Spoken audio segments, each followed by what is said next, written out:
clock just struck midnight, and you know what that means. We're closed. Good evening and welcome to Midnight Rental, the video store with your after hours host, Lenora. That's me.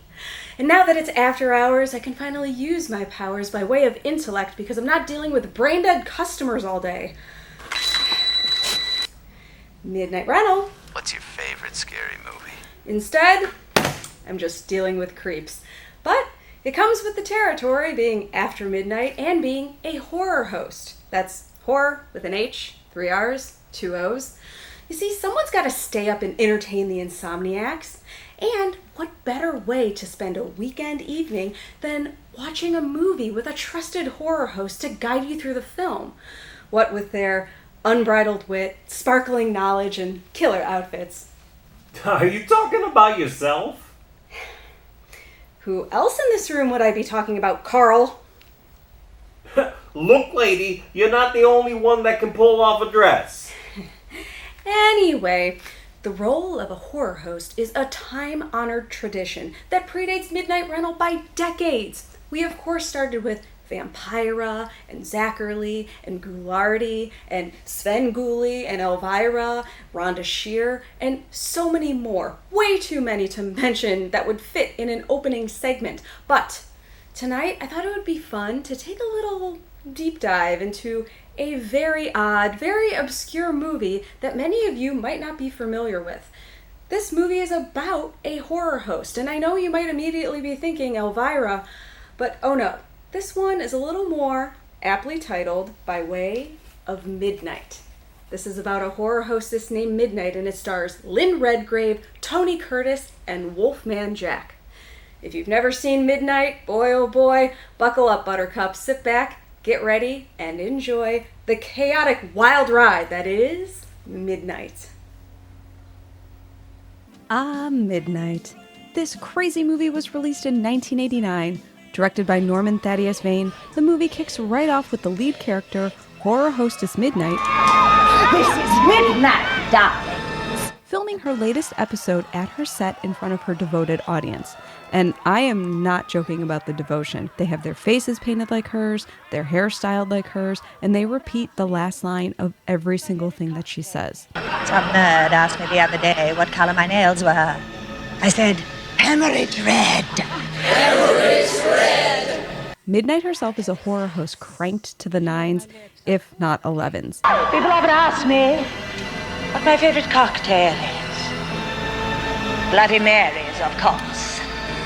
With real blood. I love you, Midnight! My skin, luminous alabaster. My hair wraps itself around my figure. What's it look like? Like a black shroud. Like a black shroud! The audience of freaks you are tonight is the moon full. Did they let you all out of the nut house? She speaks in fluent schlock puns, she's wildly theatrical, and no opportunities for dramatics gets missed. I'd like to find that turkey who gave me a gift last week. A pretty white box. In it, a dead rat. Yes, it was delicious. This hunk here sitting in the second row. Back to business. Tonight's horrible. It's a real grade C monster epic. It was made only last year, but it's already a classic. Bad dreams, darlings! After her episode wraps, we find Midnight surrounded by crew and studio executives desperately trying to convince her to sell her show for syndication. Look, all Mr. B wants is for you to just sign over the copyright. He has to own it for syndication. If he doesn't get it, the station won't renew your goddamn program. But Midnight doesn't want to hand the copyright control to the Midnight name that she owns over to the studio head, Mr. B. Midnight is my creation. She's mine. It's like looking in a mirror. She minces no words when telling them exactly how she feels. Balls! You go tell Mr. B to suck eggs. You tell that son of a bitch to talk to my lawyers. I'll go to cable. I'll go to another station. Oh, God, I'm a wreck. and it's obvious that she is her character to a T, both on and off screen. You tell that power-mad egomaniac that if he screws with me, I'll give him boils. He'll get itching hemorrhoids. I'll turn his sons gay. I'll grow mustaches on his daughters. Wait a minute. Wait. Midnight! After she storms out of the studio, she's in her limo when she notices a guy following her on a motorcycle. Ever the sasspot, she calls him out on following her around, and he insists that he's her biggest fan, named Mickey Modine. Followed me all last week, too. How come? Because I'm your biggest fan. Fan, my fat butt. You're after something. Don't bullshit me. I'll call the cops. You follow me one more time, I'll turn you into a goddamn bat. After berating Mickey for about 37 seconds, she then does a complete 180 and invites him back to her house. You're a glutton for punishment, aren't you? What's your problem? You're my problem. Let him go, Ziggy. You can go now. Not too far. Yes, madam. What's your name, stud? Mickey. Oh, really? Let me guess. You're either trying to be an actor or a rock star. Which is it, Mickey? I'm 175 pounds of dynamite. The 9-inch fuse. She shares her entire background with him, even down to revealing her real name. My name is Vera Kunk. I love that she was so bent on calling him out for being a creep, but then immediately sleeps with him. Blow me away, Midnight. Vera. Vera. Hey, get it, Vera. Using every horror host trope that they can, Mickey wakes up in her bed to a snake wrapped around his neck. She's already got her show wig on. Love it. So, where are you living now, Mickey? Nowhere. Been having a run of bad luck lately. Mm-hmm. That bad, huh? Why don't you move in here? Okay, so let's get this straight. He's homeless and she just offers up her mansion to him. Girl, that's how you get a squatter. What are you doing? She also invites him to her negotiation lunch with her manager the next day and shows up in full show makeup, which I absolutely love. Her dedication to committing to the bit is impressive. Mickey wastes no time settling into his newfound cash cow and immediately starts dressing the part, despite doing absolutely nothing. Honestly, he looks like Sleepy James Spader. He looks like a cross between James Dean and Boy John. Oh, Mickey is one of the hottest new actors in Hollywood. Oh, really? What's he done? So far, nothing, but he has definite ISQ. ISQ? What's that? Indefinable style quality. Are you two having an affair? You're a nosy bitch, aren't you? Oh, no, stop. Rumor has it that your show has been canceled. True or false? How would you like me to sit on your face? Her manager Ronnie meets with the studio head and desperately tries to convince Midnight.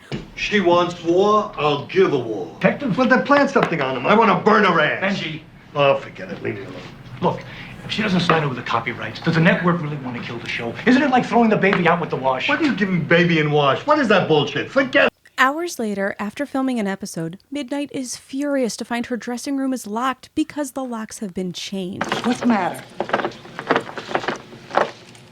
Door's locked. Hey, Connie, what's with the door, man? Hey. Sorry, Midnight. The boss has new orders. The lock's been changed. I'll friggin' kill him! She realizes Mr. B wasn't playing around. The next day, she finds out Ronnie's car veered off a cliff while driving in the Hollywood Hills. Midnight has to travel to San Diego to film a few episodes of her show, leaving Mickey to his own devices in her big old mansion all alone. I won't miss you. Midnight. Or Vera. Vera.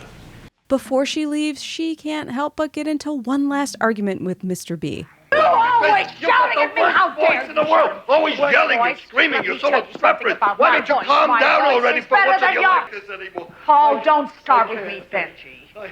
You are the biggest con artist I ever met. Please, I'm not a kid anymore. Just take it easy with me. Will you just take it easy? Are you Give me all a right? break. Give me What's a the break. matter? You really all right? You really sick?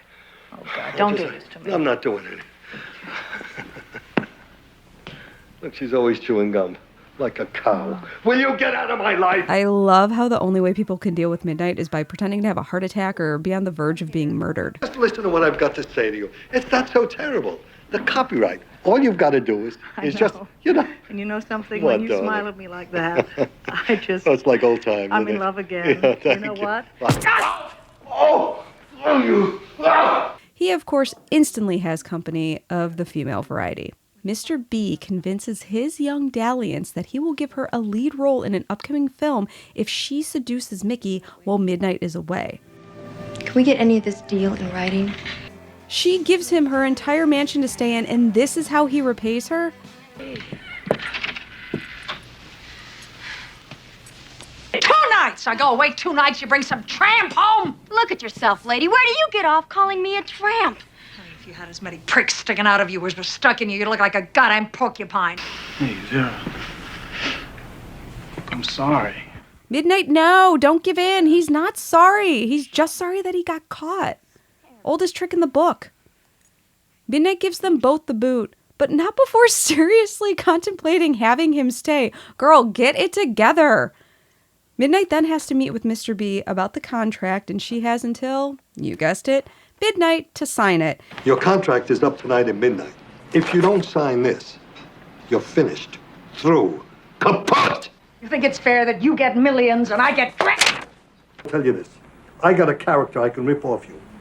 Only I'm going to make a change. He's going to be called Dragula. He's going to go around and suck everybody. I'm just don't fuss with a star!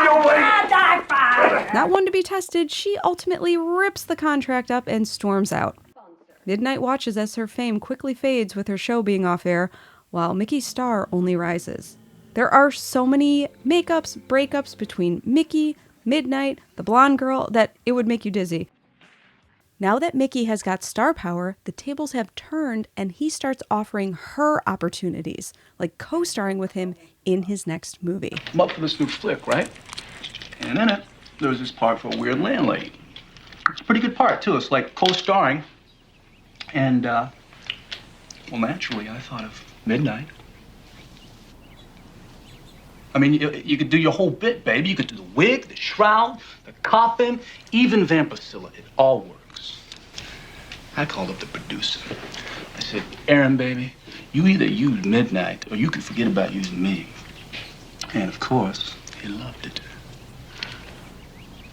Are you serious? And we start shooting in 2 weeks. It could revive Midnight. She wastes no time in planning a huge comeback party to celebrate. I'm gonna throw a huge party and invite the whole town. We don't invite Ozzy, Wally, and Hank. Those guys are jerks. Oh, no, we're gonna invite all the parasites. The lawyers, the agents, Mr. B in his face. The Hollywood A-list and the B-list and my fans. Okay, who made that balloon arrangement? Oh, there you are, Mickey. Who invited her to my party? I did. Now, Mickey has the audacity to bring the blonde girl again. What is going on? Now for some spoilers. If you don't want to know, plug your ears now or skip ahead 2 minutes. The movie loses a bit of steam by the time the third act rolls around and Mr. B is killed. It turns into a bit of a weak whodunit, and honestly, it's really obvious. But it's the over-the-top theatrics by Midnight and Mr. B that more than make up for it. What I love about it is the way Lynn Redgrave plays Midnight. She's ungodly confident, angry, sassy, and knows exactly who she is and exactly what she wants. She barrels into every scene like a silverback gorilla with such over-the-top energy you can't see or hear anything else. And this is a great thing. She's also the definition of dress for the job you want because she never takes off any of her insane wardrobe, and I am so here for it. Look at what she wears to breakfast in her own home, for Christ's sakes. Her makeup is always caked on. Looks like what my face does after I put on sunscreen. Midnight's biting and poisonous one-liners are rapid and relentless. Also, she just runs around constantly screeching. If you can say anything about her, it's that she at least knows her worth. It's a level of delusion that I frankly aspire to be at. British actress Lynn Redgrave was a classically trained theater actor and Broadway darling, so that explains her ability to turn the theatrics of Midnight to 1,000. In the 60s, 70s, and 80s, she straddled her time between both stage and screen, starring in numerous Hollywood films and Broadway productions. She holds the distinct honor of being nominated for an Academy Award, an Oscar, and an Emmy. Now, while she didn't win any of them, it's still a huge honor to be nominated. Stationhead Mr. B was played by longtime screen star Tony Curtis, who famously starred alongside Marilyn Monroe and Jack Lemmon in Some Like It Hot. He was married to Psycho star Janet Leigh, and together they created the Scream Queen daughter we know and love as Jamie Lee Curtis. His marriage to Janet lasted a decade, but Tony would go on to be married 6 additional times. Mickey Modine was played by Steve Parrish, who you might recognize from Scanners 3. And if you look quick, you'll catch a cameo from radio personality Wolfman Jack. Ladies and gentlemen, the incomparable Midnight! Missy was played by Karen Lorre, who was once married to Chuck Lorre, whose name you definitely know from countless famous television show credits.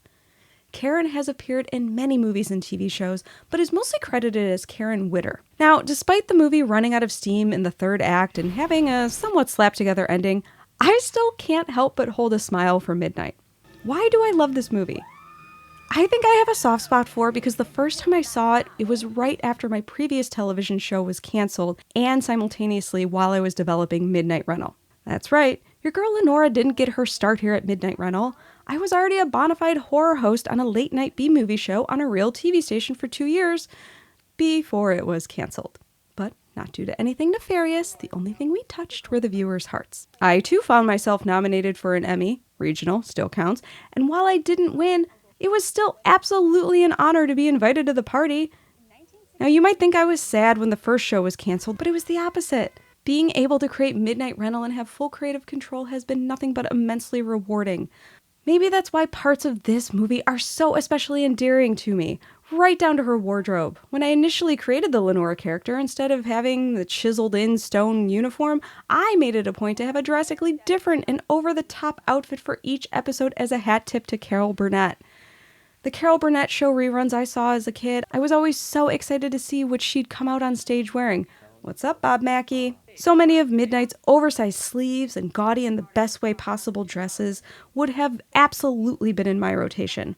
My hat goes off to the wardrobe department for their incredible stylings. The movie is genuinely funny in a lot of parts, and the soundtrack is an absolute treat from the moment the movie opens. I feel like Midnight is an overlooked entry in the scarce category of horror host movies. Naturally, Elvira is the reigning champ here, and I think it goes without saying that Midnight is a soft spoof on Elvira as a whole, but I truly feel that Midnight deserves her own moment in the sun, or at least the full moon. So in my never-ending quest to get my hands on every bit of Midnight movie memorabilia that I can, I of course have the Laserdisc copy, the VHS copy, and something else that I noticed was interesting. So they also released the movie Midnight as Murder at Midnight, but take a closer look at this cover. Notice anything here? That's not Lynn Redgrave. No. That, my friends, is a still from the movie Creepshow, and what we're looking at here is Adrienne Barbeau, not Lynn Redgrave. So I don't know what the good people at Mintax Entertainment Distribution Services were thinking out of Prior Lake, Minnesota, but you're not going to escape my eagle eyes. Either way, Midnight is one of my favorites. Now, like I mentioned, Midnight was directed by Norman Thaddeus Vane, who also wrote and directed Frightmare, a tongue-in-cheek film about a group of theater students who decide to steal the dead body of their favorite horror actor from his crypt so he can attend their party. Naturally, the grave was protected by some deep, dark black magic, and once it's disturbed, he actually comes back to life to take out his revenge on the very ones who dared disturb him. You can even see a poster of it in Midnight's dressing room at the studio. Vane also directed Club Life, which has one of the greatest covers ever. There's a fight breaking out in between a woman's legs, which sounds a bit grosser than what it actually is. Now you can see my cover here is a little worse for the wear, clearly, but you still get the point. Basically, this plot is Footloose in a disco with Roadhouse and Cocktail mashed together with a dash of Boogie Nights, The Warriors, and a splash of The Dirt Bike Kid. There's drugs, there's choreographed dance fighting, you heard me, there's Dee Wallace, and there's light up nunchucks. Oh, and there's Tony Curtis again. It's Full Tilt 1986.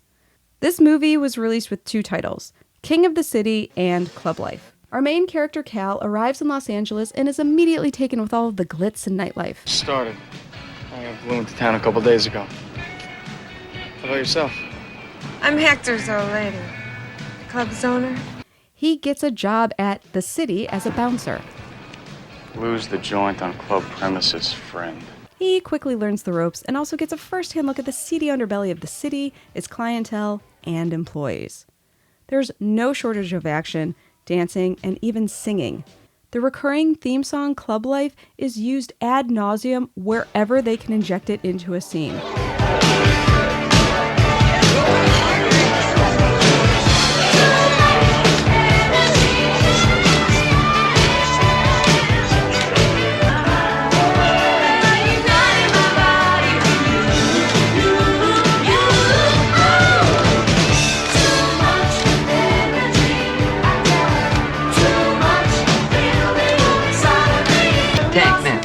Your boy Cal, man, he's having it.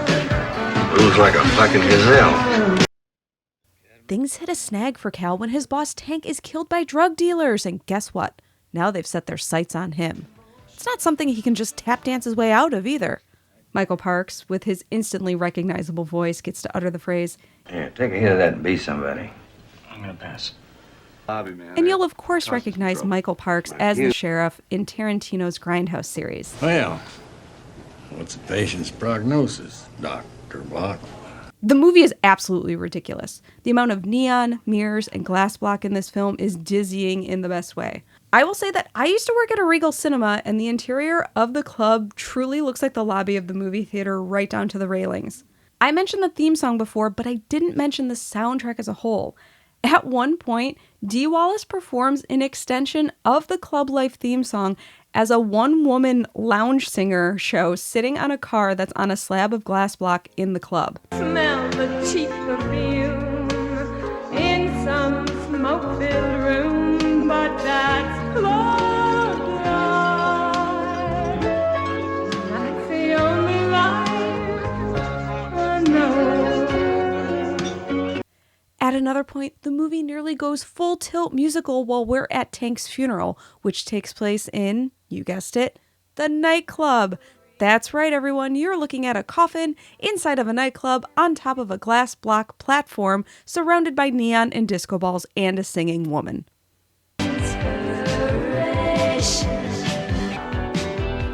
I can see you laughing. As if all of this wasn't enough, there's an entire sex scene set to another full-length song that includes a clear backlit waterbed that has fish in it. Fish in the waterbed while they're doing the kissing and the touching. And we haven't even gotten to the light-up nunchucks yet. I swore to myself from now on I'd use Tank's sticks. There's so much choreography happening in this movie between the dance scenes, the fighting scenes. It's like if West Side Story, Roadhouse, and The Warriors had a threesome and this little nightclub cocaine baby popped out.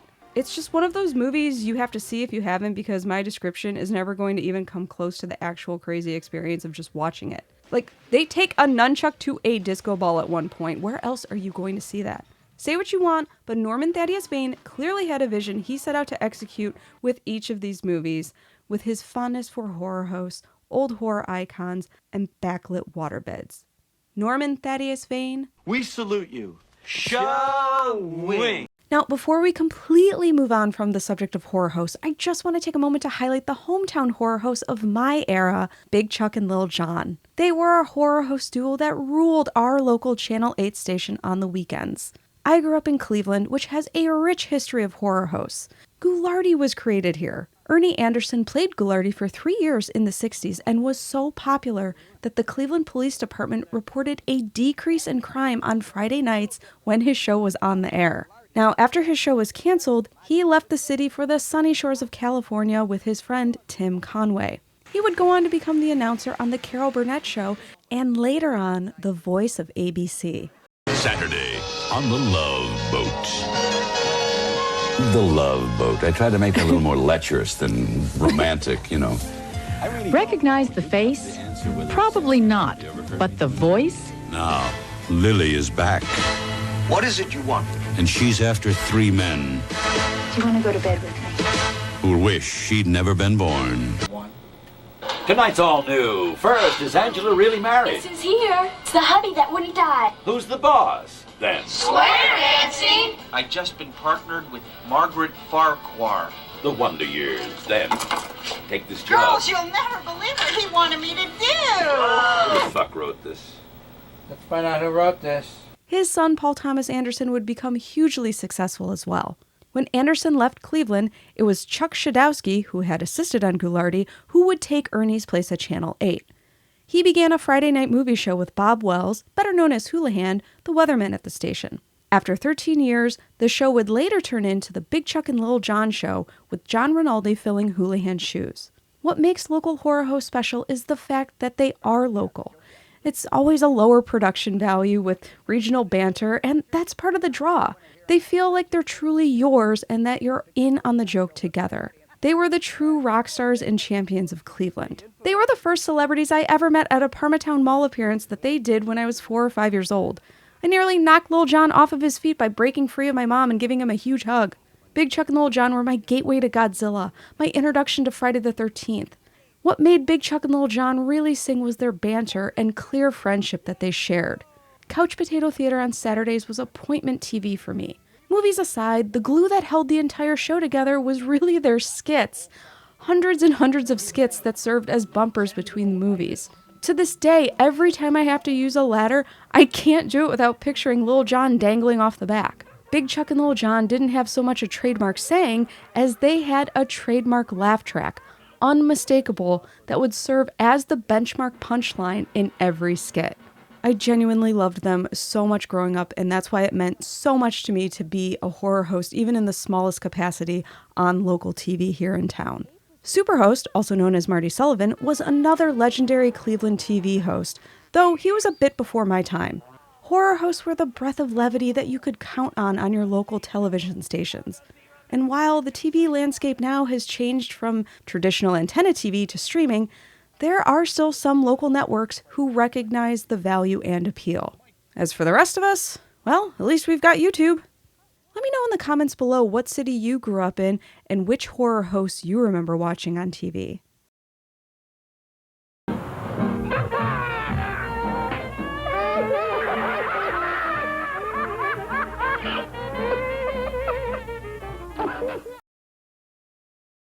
Bad dreams, darlings. Oh, but first, a word from our sponsor, Kellogg's Tomato Soup. Oh.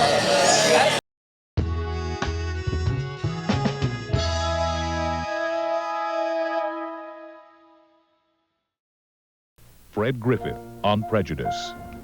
When I first came up here in 1959 to get a job and to find a place to live, I remember my friend Jerry Smith, who'd been my college roommate, handed me a newspaper. I don't know which one it was. We had 3 on those days. There was an ad looking for a superintendent for an apartment building, and it said, must be able to handle West Virginians and other undesirable types. Well, I think we have come some distance since that ad appeared in the paper. I hope there's nothing like that in one of our local papers today.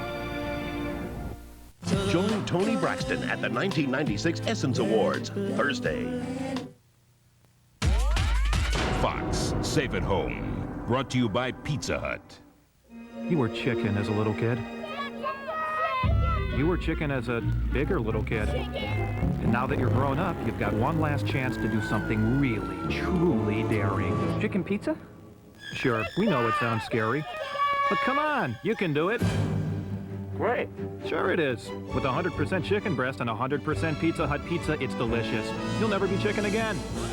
Hi, what's your name? We stand corrected. My game is speed. I run down blasts at the wall. I steal bases. But quick as I am, there are things faster than me, like a speeding bullet. Some say I'm a superstar, but I know I'm not a Superman, and neither are you. So before you pick up a gun, remember, bullets don't bounce off, they go through you. And that kind of speed kills. Violence. Don't play that game. Robin Hood, Men in Tights. World broadcast premiere next Tuesday. Aren't you gonna give your brother some kicks? Nah, why not? It doesn't have any candy or chocolate in it. I don't think we should. Kix is simply a cereal with a good corn crunch. Low in sugar with no artificial colors or flavors. Are you sure he can't have any? He had 2 bowls already. Really? Kicks. Kid tested, mother approved. Now get a sing-along cassette and songbook from the Puzzle Place, free, with 2 proofs of purchase from Kicks. Melatonin, thousands are popping these pills. It's supposed to cure everything from insomnia to aging. What's the truth behind all the hype? Find out next.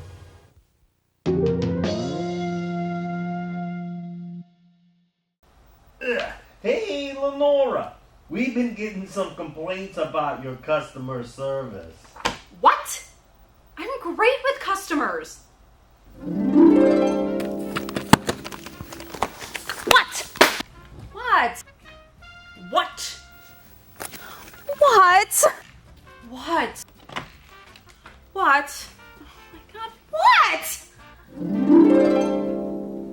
Hey, Lenora. Check out this tape on etiquette for women in the workplace. Maybe it'll help. Carl, this was put out by a pantyhose company, and it's from 1988. Oh, it's timeless. I'm sure it hasn't aged a bit.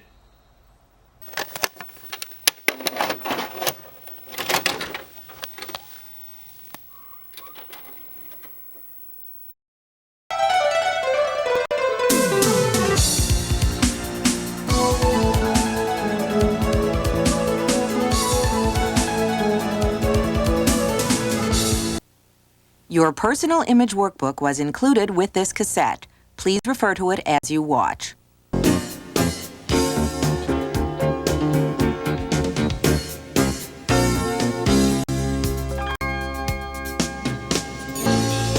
What do people see when they look at you?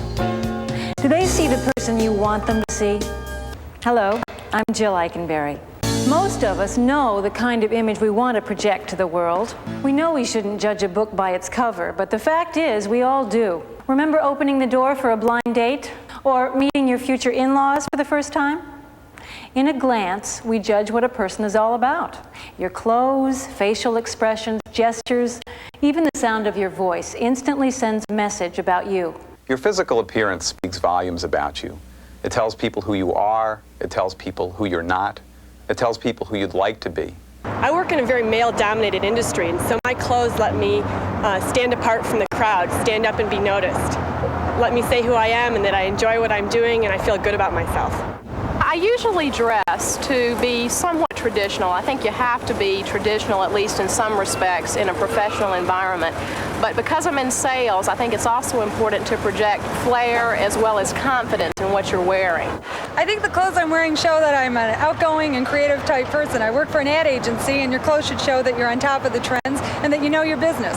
Well, I work in a conservative field in commercial banking, and we try to portray a professional image, one where there's not a great deal of distinction between women and men in this field.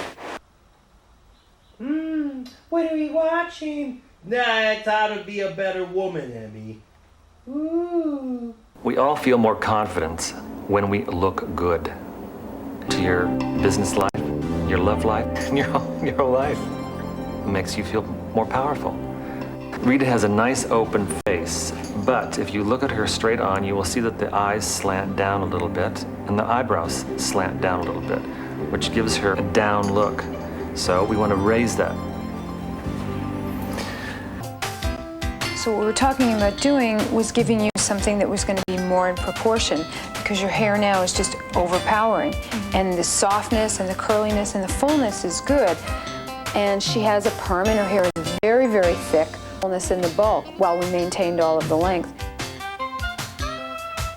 How's it make you feel? I like it a lot. Great. Told me when you filled out the card that you needed more fullness and more body in your hair. It's a really smart, sleek, sophisticated look.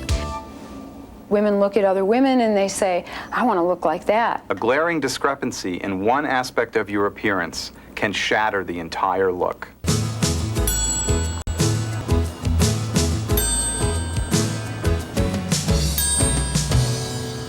The best that they can be, and they feel who they really are and not like someone else.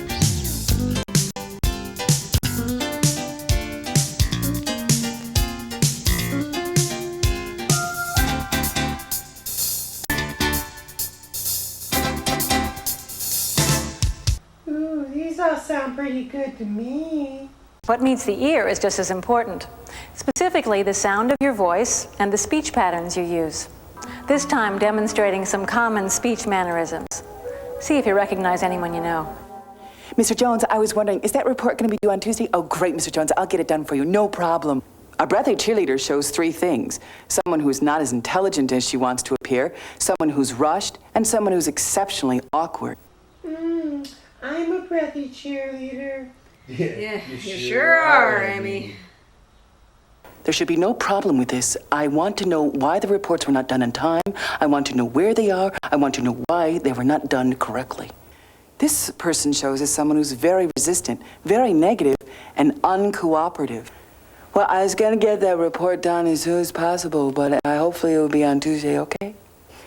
What this person shows is, unfortunately, someone who's unintelligent, someone who has no energy, and someone who could not totally complete a job. There should be no problem in getting your order processed through our computer system. There should be no problem in that. If I can have your account number, please. Thank you.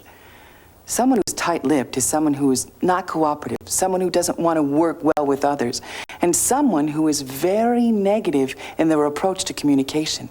I was wondering if I could get the report to you on maybe Monday or Tuesday, because I've been very busy right now and our computer system is down. Thank you very much. When there's a traffic jam in the mouth, the word sounds garbled, so I sound confused, disoriented. I sound that I'm not sure of myself. Could you please get that to Mr. Jones, and would you please do that for me, okay? Thanks. The slow train indicates to us a woman who doesn't have her thoughts together, is unprepared, unprofessional, perhaps not real intelligent. The slouching narcoleptic is someone who just has no energy, and you're drained when you're with her. The main conveying of emotion we get from our narcoleptic is this person has no energy, and this person is really using her stress in a real negative way. Our bouncing bunny has a tendency to really never get you the opinion that she's ever listening to you. Our bouncing bunny comes across as nervous, ineffective, and horribly immature. Let's talk about how we sit and come across in body language. Hand gestures can sometimes betray us. When we see hand gestures that are too fast, frenetic, and all over the place, that conveys to us a sense of someone who's very nervous and self-conscious and feels awkward that they have to demonstrate their gesture to always make their point. So hand gestures should be kept to a minimum. Right. An important part of projecting an image that says, I've got it all together, is knowing what to do and how to act in every situation. But the changing role of women in society has left many of us confused about the rules of everyday etiquette. Women report that the situation they have the most problem with is a business lunch.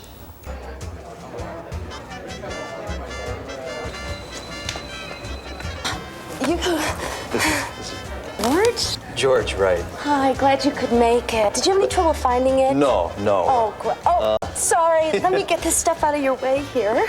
Here, I'll take that. Thanks. There you go. Never realized that this place was here. Well, it's a little out of the way, but the prices are wonderful, and so are the tacos. You know, that's another thing. I'm really not that crazy about Mexican food. Well, I'm sure you'll find something you like. Waiter! Would you like a drink? The margaritas are wonderful. A Perrier with a twist, that'll be fine. Oh, all right. Waiter! Waiter! Excuse me. Do you think you could come over here, please, and this time bring a menu? Thanks. Anyway, how'd you like the project? Maybe we could talk about that over lunch. Could we order now?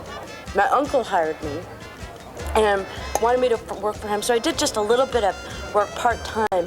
But then I needed more money, so I went back to my dad, and he said I could have some work, and it's been going great. Company car. Okay, I have a company car? Company car.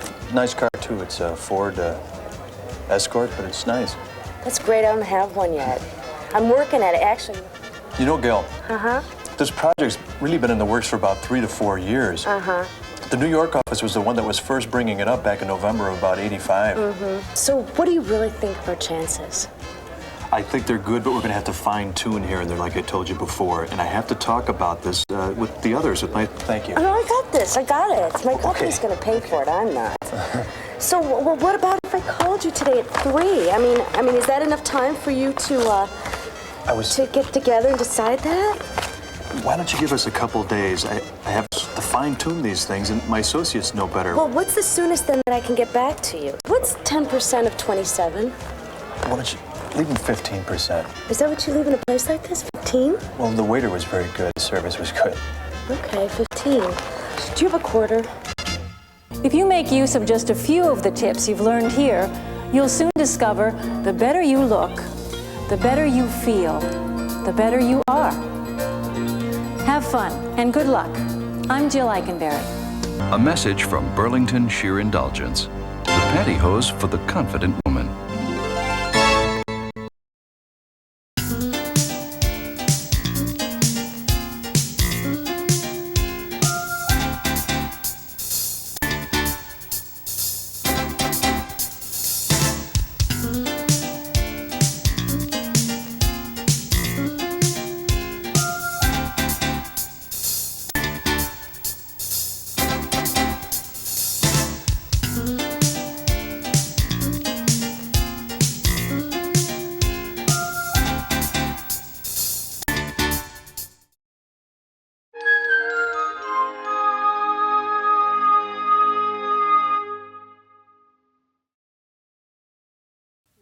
Okay, so I know in times past, I typically have had a theme for my episodes, but you know what's so great about writing your own show?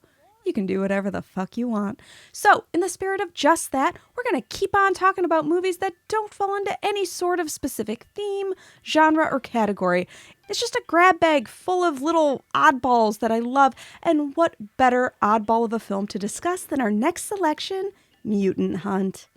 Written and directed by Tim Kincaid, this 1987 movie was truly a wild ride full of karate-chopping cyborgs. Set against the gritty, dazzling backdrop of 80s New York City, Rick Gianassi plays Matt Riker, a bounty hunter who's tasked with taking out sunglass-wearing mutant cyborgs that have been contaminated with, stay with me, an alien molecule into their fluid systems called euphoron, which the one scientist describes as a narcotic that triggers a pre-programmed sexual response, and this, of course, is the result of an electromechanical malfunction. Got that? Sounds perfectly reasonable to me. There's an alien molecule in the fluid system. Euphoron? Who the hell would introduce a narcotic into their system? Electromechanical malfunctions.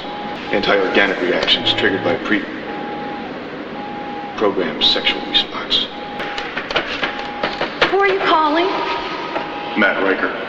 As soon as the movie opens, it wastes no time blasting your face off. In the first 3 minutes, we've got synth mania, body parts flying, a woman who looks extremely familiar. Hello, did Midnight sneak over to the set next door as they were filming? And a head flying off. Not long after, we've got laser guns, a chase scene, and Matt Riker fighting for his life in his underwear. Matt Riker? Yeah? I'm in trouble. You bet you are, sweetheart. Oh, and there's also go-go gadget arms. What is that? And a machete. There's literally someone under there squeezing ketchup and mustard bottles. Absolutely zero effect. My brother and I are in trouble. Did he tell you I'm expensive? I hardly know where to begin. What do you want already? He designed a new line of cyborgs, the Delta 7s, for hazardous occupations. A few hours ago, 3 of the Deltas malfunctioned. Someone had introduced euphoron into their system. Euphoron? Who'd want to get robots high? I don't know. But apparently the drug decays and mutates psychosexual response programs, corrupting the reasoning cortex. What's that in English? They kill for pleasure. Where's Paul now? He's being detained by Inteltrex Security. They can't do that. Can they? Since the Federation Act of 2 years ago. Ever since the Space Shuttle sex murders. Space Shuttle sex murders? If you can't stop the mutants, Riker, who knows how many innocent people they'll murder? Those two weren't so tough. The Deltas have 5 times their strength. They also have a limited telepathic power, allowing them to sense potential harm. Meaning? Well, as long as you're hunting them. They'll be hunting me?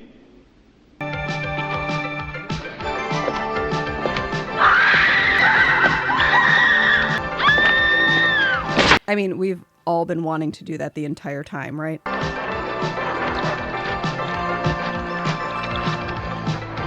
I love this soundtrack so much. It makes me think of the Journey to Silius NES soundtrack.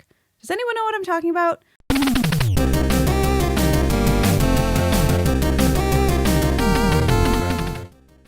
Total sidebar, but Journey to Silius was a Nintendo game originally slated to be the official Terminator movie game. But they unexpectedly lost the license to the Terminator movie to use as the game. So they had to change the title and the characters last minute, but it's still a most excellent side-scroller shoot 'em up. The soundtrack is incredible. Honestly, you just have to hear it. Listen.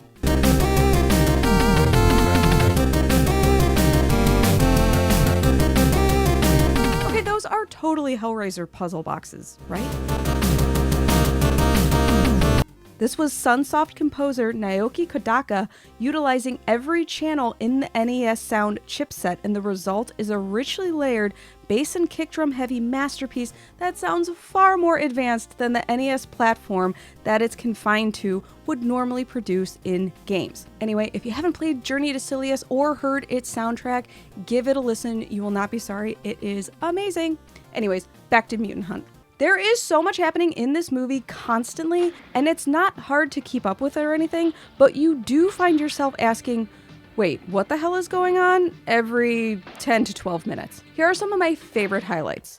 Oh my god, this Club Inferno sign. Okay, I love this guy casually walking down the street at midnight, eating takeout Chinese straight from the carton with chopsticks. I think what I love about this movie is how everyone takes their time during the fight scenes. Little to zero sense of urgency. It's like watching people in line at the DMV. Riker forgot about the lady dropped out of that window real quick, and before we can say Euphoron, he is right back in those stark white undies.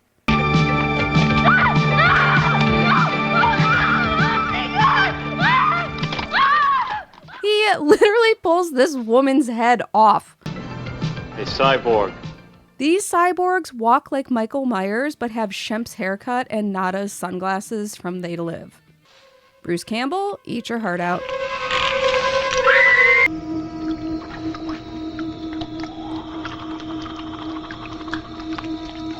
Okay, there is no way she didn't hear him behind her that entire time. He sounds like a family of four eating spaghetti. Jesus Christ.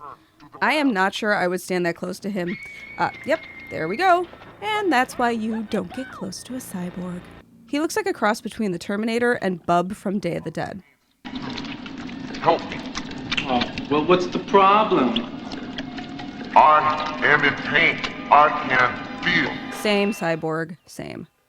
Director Tim Kincaid gave us Breeders, Robot Holocaust, and he also gave us a lot of smut by way of adult movies directed under the name Joe Gage. Is this movie nonsensical? Yes. Are there a lot of overly long fight scenes set to the same repeating synth hook? Yes. Are there a lot of scenes with Riker in his underpants? You betcha. But you can't argue that this movie doesn't have heart. There's just something so much fun about watching all of this craziness take place and develop in 80s era New York. It's just a very specific kind of movie frozen in time. And for every exploding head, karate chop, laser beam fired, shot of Riker in his bright white undies, we just have to appreciate and love Mutant Hunt for what it is.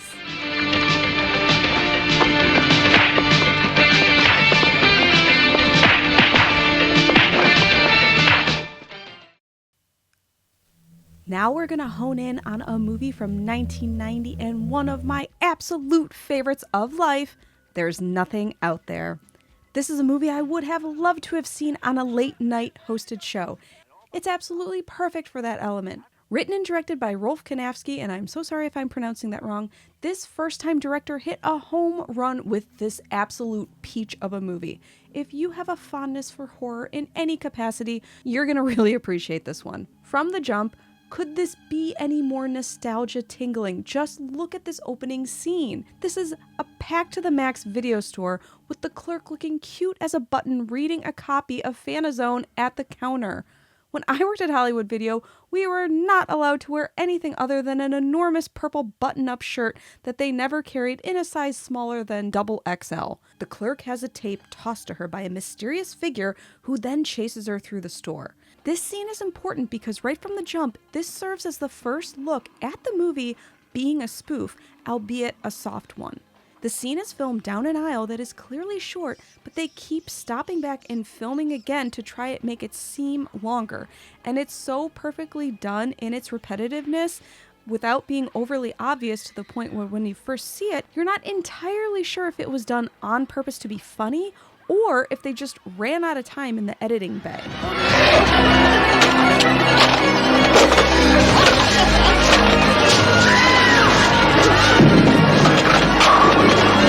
Now, this entire frantic chase scene through the video store winds up being just a dream, except she was dreaming while driving, which results in a crash. But that's where we get the first glimpse of what sets the tone for the entire movie when we see that we are not going to be dealing with a slasher. No, no, no. We're going to be dealing with a little monster. And then we're kicked right into the opening titles with a Matrix-y looking infinity tunnel that looks leaps and bounds ahead of this movie's time. Again, this was 1990. Tell me this doesn't look like an ID Software CD-ROM I'm playing on Windows 95. Or like it was lifted from Hackers. With 4 bedrooms. We meet our cast of characters, all 17 of them. There's Derek, Jana, Nick, Mike, David, and some others. This is like Demon Wind, where the characters just keep piling in. They're on break from school, and they decide to go to so-and-so's house in the woods. Of course. Perfect plot. Mike serves as the resident skeptic of the group, constantly warning the gang that they're overlooking major red flag horror movie tropes as they go on, but everybody brushes him off. Well, this was a fun vacation, Nick. Too bad we have to go home now. Come on, you're not gonna let a little thing like that scare you, are you? Yeah, wanna bet? Can we please go home? Look, take the wheel, rotate it. Forget it, man. We've gone this far. We're going all the way. You don't understand. We just went through a warning. Don't forget, I have rented out every single horror film on videotape, and what we just went through is called a warning stage. Come on. While there's nothing out there maybe described in searches and reviews as a horror movie spoof, like I mentioned before, something I want to stress is that what makes this movie elevated above other horror movie spoofs is the fact that it isn't outwardly obvious that it is a spoof.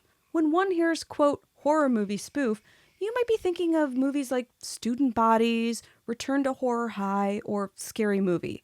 But this film is not over the top to the point of being grating, or hand-holding you into spoofed scenarios, or a tongue-in-cheek joke every 5 seconds. What makes There's Nothing Out There unique is its delicate subtlety, and that's wherein the genius lies. The acting's good, as is the story and dialogue. It's not just a slapstick film. The horror is quick and funny, and you're genuinely invested in the plot and the characters. It's a smart movie that's continually giving a little knowing wink to itself and the audience.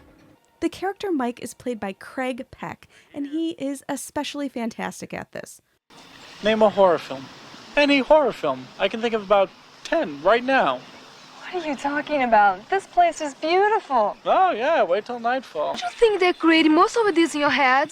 A girl drove off the road in a storm. It happens every day. You know, Janet, you're right. I'm jumping to conclusions and overreacting. I'm just letting all the horror films I've ever watched get to me.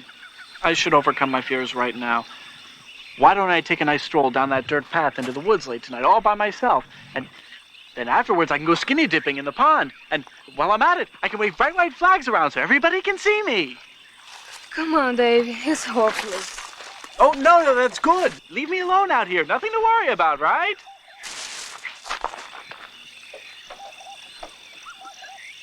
That was probably just the wind blowing through the trees. No, maybe, just maybe, it's something else. I should investigate. Fat chance. People would later note how the Wes Craven hit Scream had several similar elements, particularly between the Randy character, played by Jamie Kennedy, and Mike. Jesus Christ, you don't know the rules? Have an aneurysm, why don't you? There are certain rules that one must abide by in order to successfully survive a horror movie. For instance, number 1, you can never have sex. Big no-no! Big no! Because Because he's probably dead. His body will come popping up in the last reel somewhere. Eyes gouged out, fingers cut off, teeth knocked out. See, the police are always off track with this shit. If they'd watch Prom Night, they'd save time. There's a formula to it. A very simple formula. Everybody's a suspect. But make no mistake, There's Nothing Out There isn't an out-and-out slasher. There are many elements at play here, and at times, it even has that 80s sex comedy feel to it. But back to the friends at the cabin in the woods. They find themselves ripe for the picking when they start finding green slime in odd places. What is all this green stuff all over the pan? I thought that chicken tasted kind of funny. Yeah, no more dinner for me. Pass on seconds, really, thank you. The creature is about as charmingly bad as it gets, but that's what makes it absolutely perfect. It doesn't take long for it to make its way inside of the house, and of course chaos ensues while Mike gets to say, "I told you so." It's one fun moment after another down to the very last scene. If you have even a modicum of appreciation or love for horror movies, this one is truly a smart film that you're really going to enjoy, so long as you can look at it with an open mind. Our friends at TerraVision even put out the soundtrack not too long ago. As I previously mentioned, it was written and directed by Rolf Kanafsky, and again, this was his first feature. It's so impressive. And oh my god, look at his little video store hat. I love it. He's gone on to direct, write, and produce over 80 movies since, such as The Killer Eye, Blonde and Blonder, Nightmare Man, Sex Files, which is making its way into my to-watch queue, and many others, including several Lifetime movies. There's Nothing Out There is in my top 20 list of movies that I hold near and dear to my heart, and it never disappoints every time I watch it with someone who's never seen it before. And if that includes you, be sure to add it to your queue.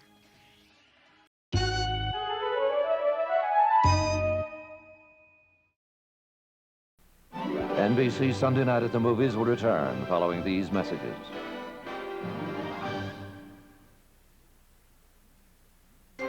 He predicted the San Francisco earthquake. Now he predicts the next one.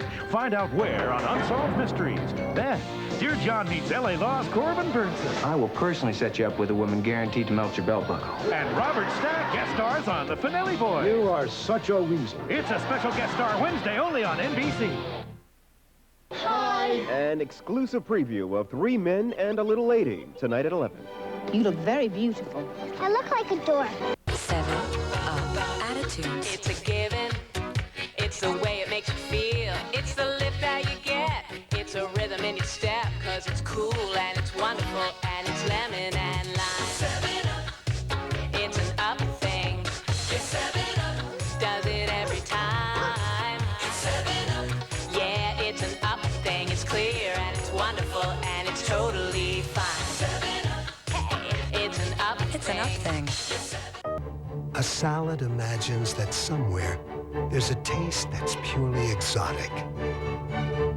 Craft Free knows where it is. Where Mediterranean herbs and spices frolic in a creamy Italian dressing that is amazingly fat-free. New Craft Free Creamy Italian. Exquisitely uninhibited. Deliciously Kraft. Salads love Kraft. Introducing the 1 pound dinner party at Red Lobster. It's Seafood Pounders. Incredible 1 pound dinners, like a heaping pound of shrimp, served in 3 delicious ways. Or a 1 pound lobster dinner. There's even a pound of the treasured king crab. Or try a 1 pound dinner of all 3 tastes. Now at special prices. For seafood piled high by the pound, it's Seafood Pounders, only at Red Lobster. This Friday through Sunday, enjoy lobster and 15 shrimp for just $12.99. Gulliver's Travels will return in a moment on NBC. Dateline Tuesday. O.J. Simpson continues to speak publicly about the double murders, but what's he saying behind closed doors? Find out from the man who's asking all the questions. A Dateline exclusive Tuesday. You know, the whole network is into this Gulliver thing. In fact, tonight we have giant guests on The Tonight Show. John Travolta, Tori Spelling, Bruce Hornsby, even Evil Jay. I gotta wash up. Light Rock 106.5's Corey, Jay, and Desiree. This week on Light Rock 106.5, you could win $20,000. It's easy. Just put your radio on Light Rock 106.5. Then listen Thursday morning at 7:20. We'll announce the birthday in this envelope, and if it matches yours, you could win 20 grand! Light Rock 106.5, Cleveland's Light Rock favorites and free money. Somebody's gonna win 20 grand Thursday morning at 7:20 on Light Rock 106.5. They said be there. My name's Jack Holliday. I decided to spend the evening alone. Actually, someone decided for me. I was about to nurse my wounds with smoked ham on dill onion bread and a soft blanket of Miracle Whip, but I was out. Mail. Thought I got rid of this. Annie. Peace offering? Your timing's perfect. Now I had the kind of sandwich a guy could really fall for. With a third less fat than mayo and that tangy zip, nothing makes a sandwich like Miracle Whip. Don't. Exclusive, never-before-seen footage of Elvis at work and at play. Next, Inside Edition. At 7:30, following a current affair on Channel 3. Fatal Flaws on the next First Report, 5 o'clock on Channel 3. Wonder Hormone or Hoax, the melatonin craze at 11.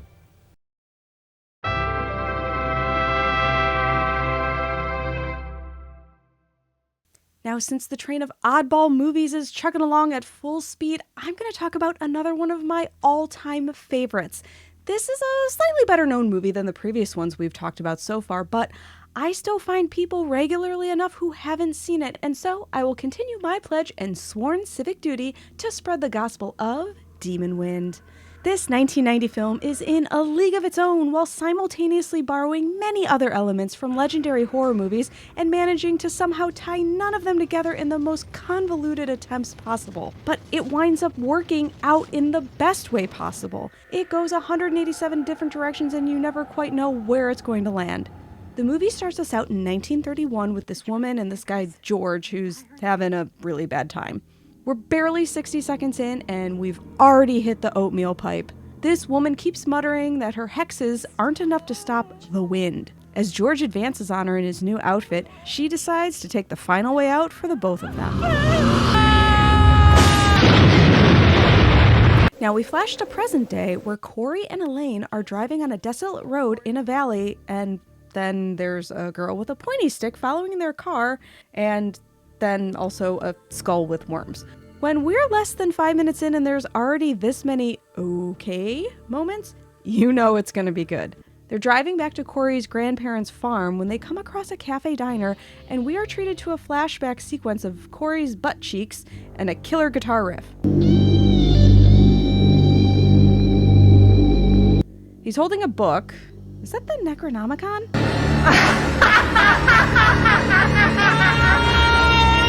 Now, of course, there's the quintessential old man who knows everything, who tells him the place they're trying to go to, Carter Farm, doesn't exist. How do we get to the Carter place from here? You can't. There's no such place. This map says it's right near here. That map's wrong. Inside the cafe, they see decades-old signage. We have beer, Coke, water, and goat's milk. Coke, please. So, are you sure you wouldn't like a lukewarm glass of goat's milk? Hey, Harmon. Has anyone else been in here today? Old Man Devers a week ago, and Mrs. Wilson came by with little Linda last week. Are you little Linda's friends? Did you meet her when she went away to school? I don't think little Linda really went away to school. I think maybe little Linda got into trouble and they sent her away. Is little Linda the girl with the stick? We meet some more cast members, Del and Terry. Del, who actually should be named Biff, serves as our film's resident misogynist.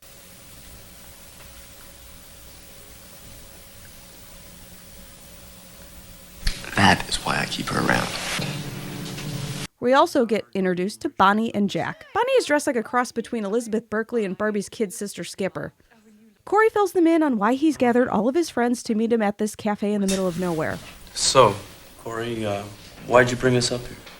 Found my father. Is he okay? No, he slit his wrist the day after I saw him. You didn't tell me that. I know. 4 days after he was born, his family disappeared from a farm near here. Where was your dad when that happened? He was in an incubator in a hospital. I mean, if he hadn't been there, he'd have been gone too. Did anyone ever find his family? No, but right after I was born, he came up here to find out what happened. and he never came home. I think something bizarre has been going on at that farm for a long time. Wow, what an uplifting story. A hot, dry wind blew that summer.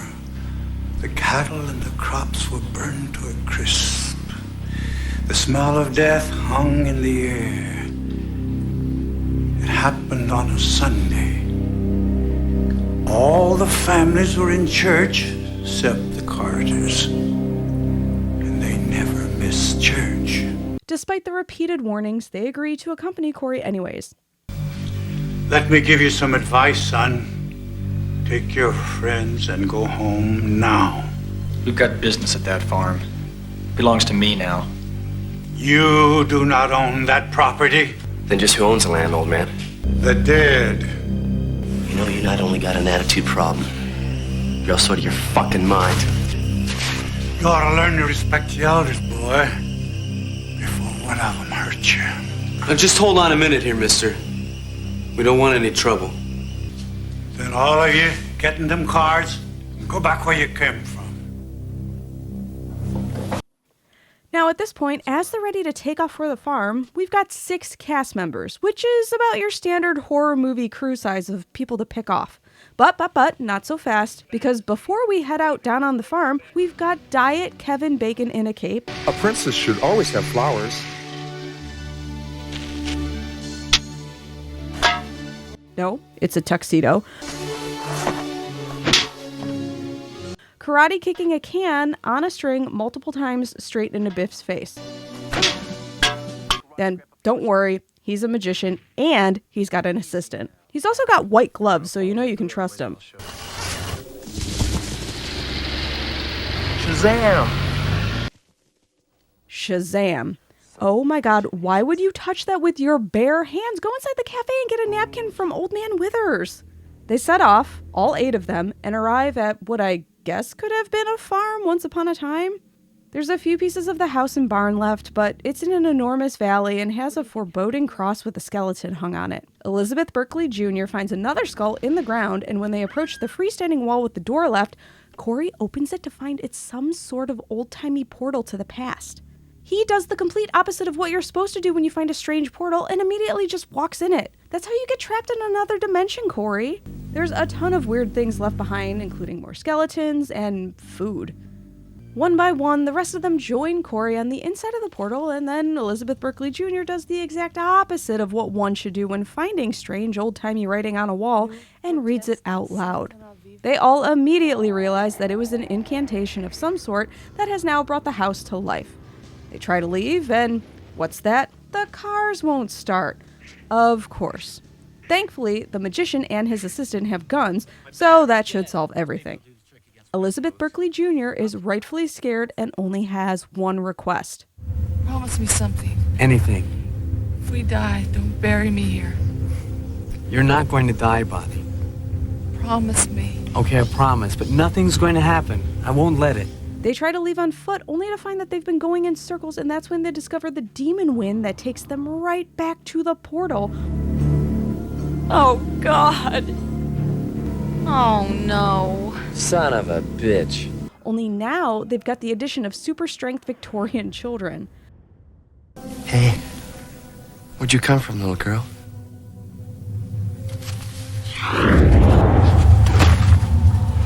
Dell, are you all right? You can't leave. Bonnie makes the mistake of touching one of the little women, who promptly turns her into a Cabbage Patch doll with a matching outfit. You lied.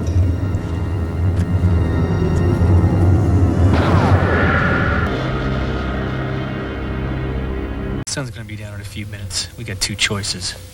The cars or the house for the night. I think we'll be safer in the house. But something in there just tried to kill us. The complete non-reaction that everyone has to watching one of their friends be turned into a doll is actually amazing. They decide to actually camp inside of the portal versus their cars for safety for the evening, which again goes against everything we know. You cannot trust a strange portal. Corey continues to see visions from the past and discover hidden secrets from his grandparents throughout the house. Grandmother? Then, out of nowhere, this scene happens. Ah!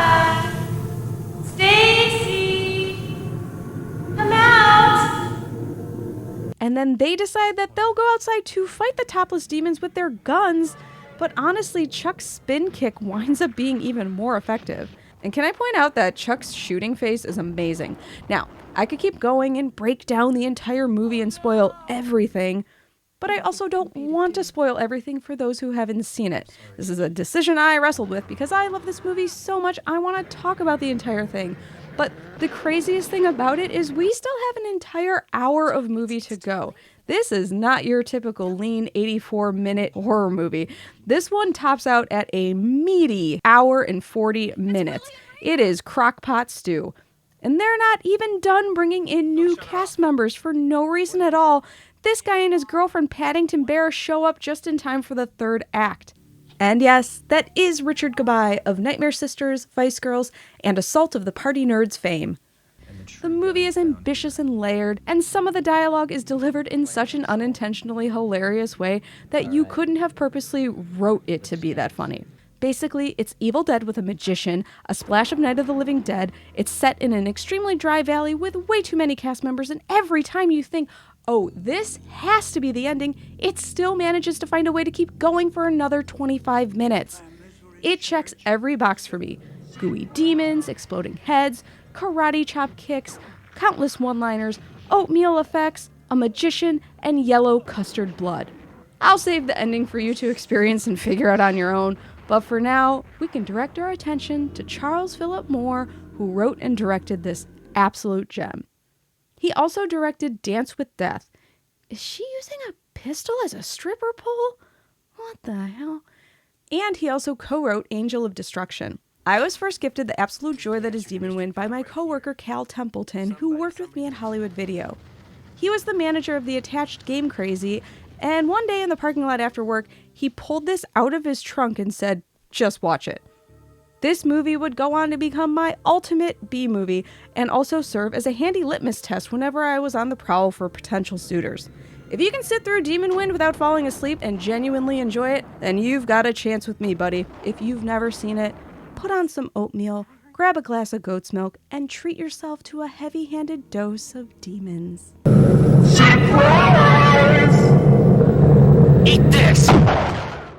Okay, so this next one isn't a horror movie, but we're on the train of oddball movies you'd love to watch late at night, and this is a special little oddball movie indeed, by way of Full Moon. Dr. Alien is a 1989 movie that is focused around a mysterious new substitute science teacher that arrives in town conveniently after a UFO crash. It all starts out when Professor Dr. Ackerman is driving home from work one day when he sees a UFO crash, which causes him to crash as well. Wesley Littlejohn is a straight-laced college student who's just trying to navigate the world of women and school while dressing like a little lawyer. Thankfully, he's got the friendship of his wisecracking pal Marvin to help encourage him to break out of his shell. Some older women like younger guys. They like the shy, quiet, awkward types. Marvin. After their science professor, Dr. Ackerman, winds up in the hospital, they discover their substitute teacher is a total blonde knockout. Good morning, class. I'm Miss Zenobia, the new biology teacher. What they don't know, however, is that she is so much more than that, and I'm not just talking about brains. On her first day of substituting, she tells the class that she needs a volunteer after school to help her with a science experiment that she and her assistant are performing on vitamins for extra credit. Any volunteers? Marvin eggs Wesley on to volunteer for the position, and he reluctantly agrees. Wesley Littlejohn, thank you very much. Please report back here at 4 this afternoon. Class dismissed. He shows up after class to find that he is going to get way more than he bargained for. And even though he decides not to be a part of the experiment, after he goes to leave, she injects him with the serum anyways. Rude. What I love here is there is zero time wasted on filler before we get straight to the point. The injection that she gave him instantly makes a suggestible worm pop out of the top of his head, to which she eagerly performs her experiment on him while her assistant takes notes. From there on out, Wesley is plagued with sex dreams and becomes a total irresistible stud, especially whenever the worm makes an appearance. He finds himself fending off women left and right, whereas before, he was never even noticed by them. Of course, we find out that the substitute teacher is actually an alien, and the reason she performed this experiment on him is because her home planet's population is dwindling. The rest of this movie is actually a pretty charming sex comedy. Sure, it's the 80s, but even though this is a total boob film, there is something genuinely endearing about it. It has a message, and it's all about self-esteem and being confident in who you are. Oh my god, listen to me. A total TNA flick, and I'm sitting here acting like it's an episode of Full House with a message. But honestly, it's got heart and a ton of boobs. It's also got fantastic special effects, courtesy of the one and only, the absolute rock star that is Greg Cannom. Now, you've seen the award-winning Greg Cannom's special makeup and prosthetic effects work on countless movies. Cocoon, Nightmare on Elm Street 3, The Lost Boys, Dick Tracy, Hook, Bram Stoker's Dracula, Mrs. Doubtfire, the music videos Thriller and Bark at the Moon, and so many more.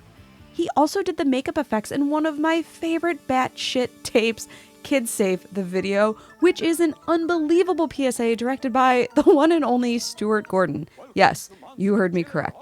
I need to dedicate an entire episode just to Kid Safe on its own, which I probably will at some point. Greg Cannom has been nominated and has won several Academy Awards for his work, including winning for Mrs. Doubtfire and Bram Stoker's Dracula. He was also up for Titanic and many others, including several Emmys and Saturn Awards.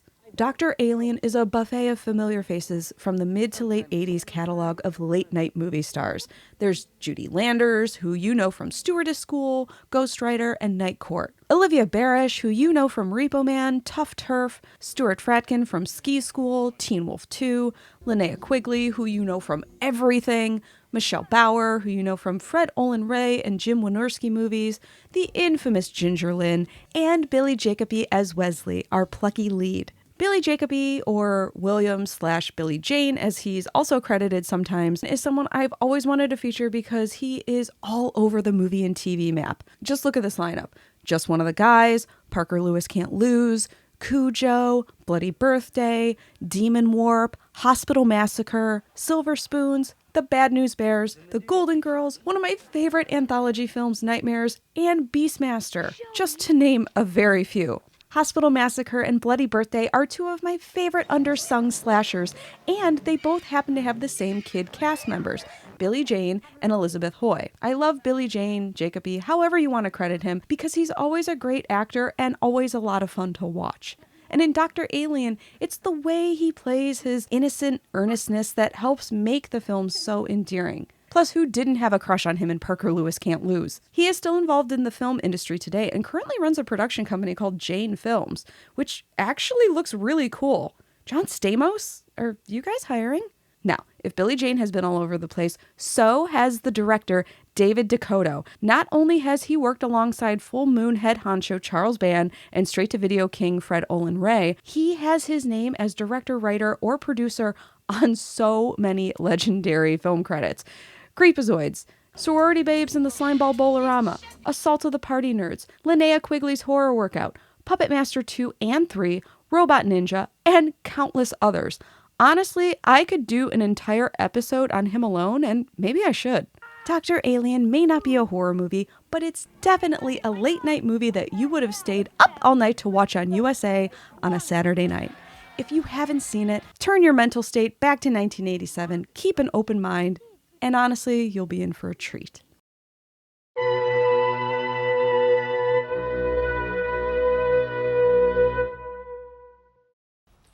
Okay, Carl. I watched your videotape on how to be a better woman in the workplace.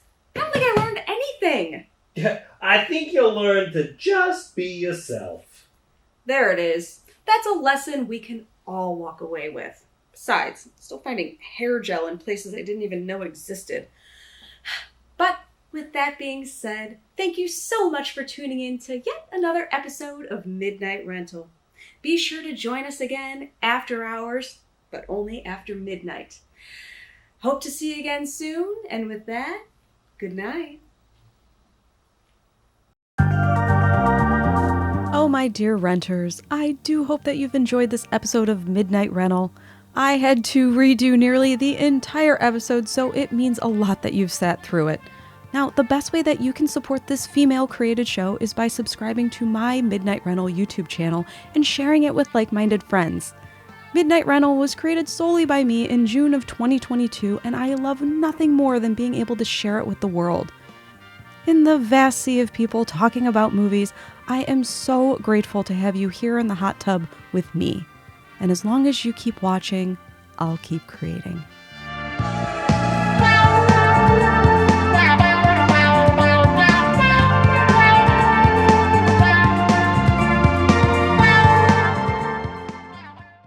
Sit, Ubu, sit. Good dog.